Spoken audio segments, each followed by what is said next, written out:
Hey, beautiful. Welcome back to Paddle Forward, Navigating Life's Currents. I'm your host, Anna Connie Walters, nurse turned entrepreneur and wellness coach to women, a stand up paddleboard master instructor, a mama to a toddler, and most importantly, a recovering perfectionist.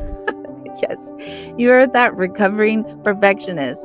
And if you're nodding along because you get it, whether it's motherhood, business, or even just trying to show up for yourself, this episode is for you. Because today I'm diving into perfectionism, which is very sneaky, essentially fancy dressed up version of fear. And it's the reason that so many of us struggle to start anything new.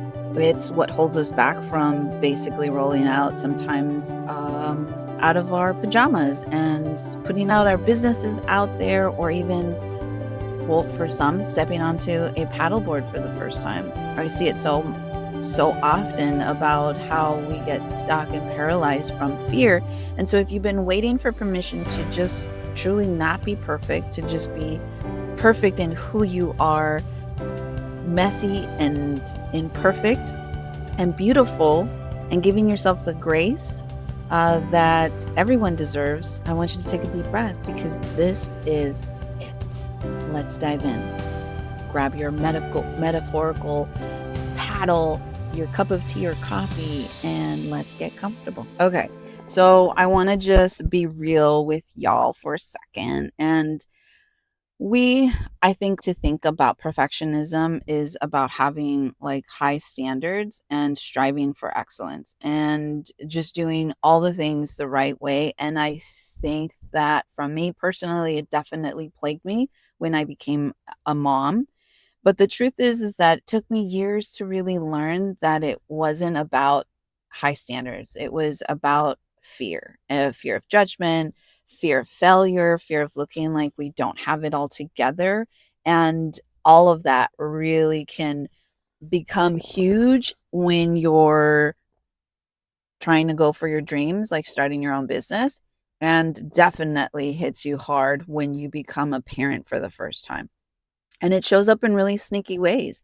Like the mom who won't join baby and me yoga classes because she's convinced her baby will be one of the ones that scream the whole time, especially for toddler and me yoga, because they are toddlers. They are now little mini adults that are not controllable. And that fear of going out in public with this person that has multiple personalities, and you never know when it's going to hit, and how are you going to manage it? It's different when you're behind closed doors, but how will people look at you? They're going to look at you and be like, oh my God, this person does not know how to control their child.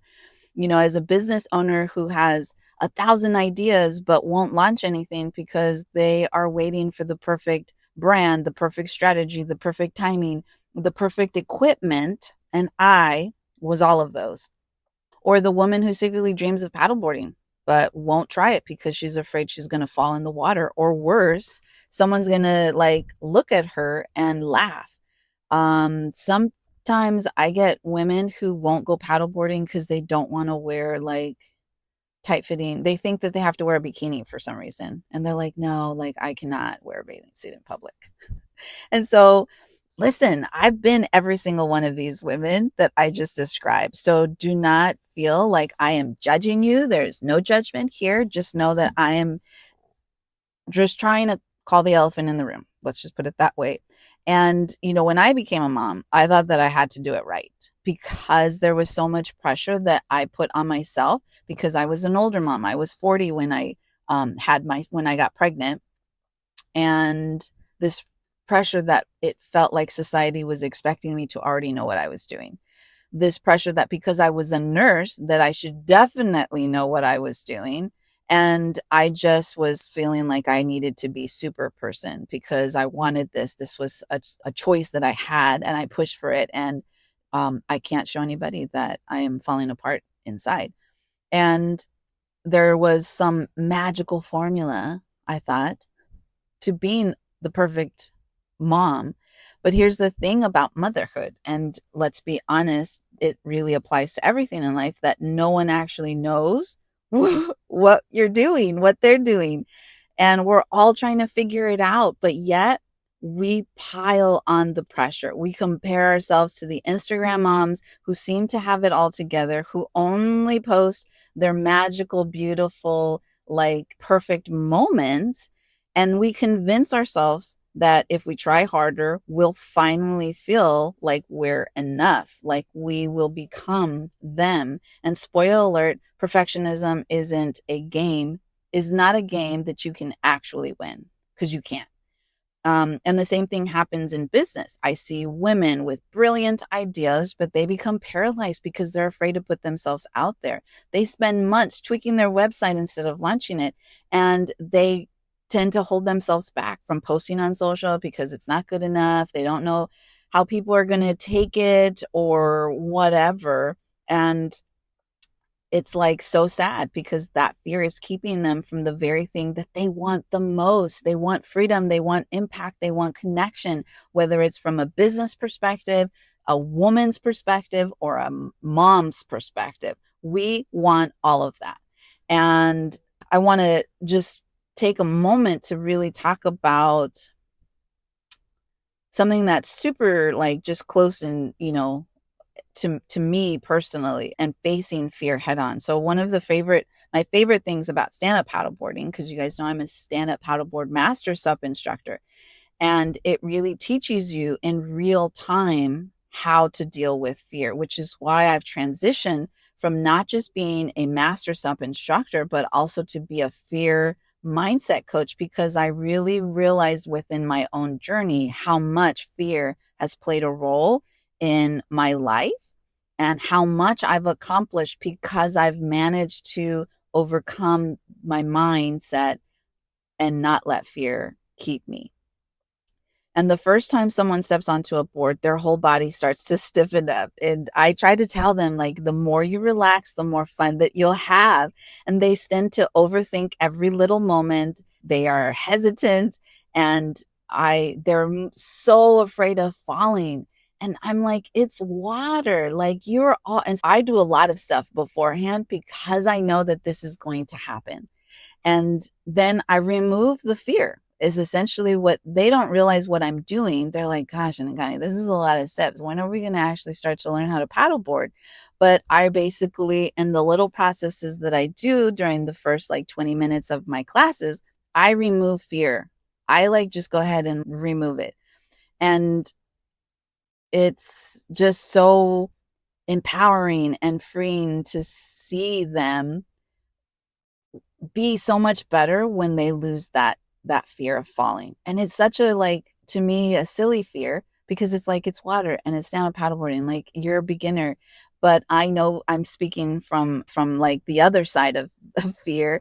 um and so I have to constantly remind myself what it used to feel like to be that first timer.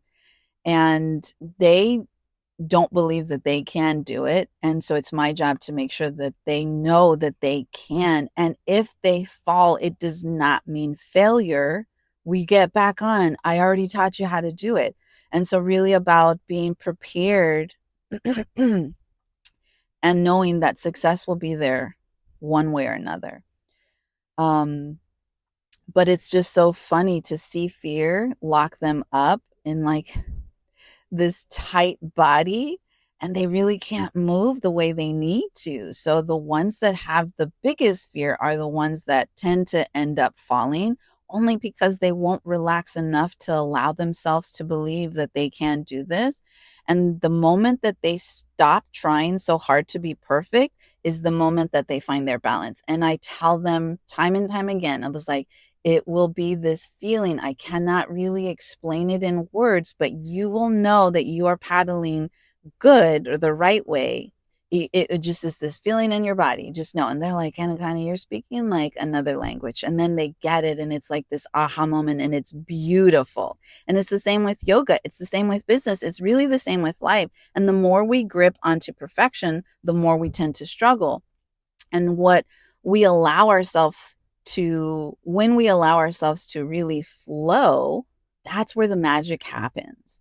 And so, how do we actually move past perfection? They're like, and this is all great. Thank you for making me kind of feel not so great right now because you're calling me out. Okay, so now How do I fix this?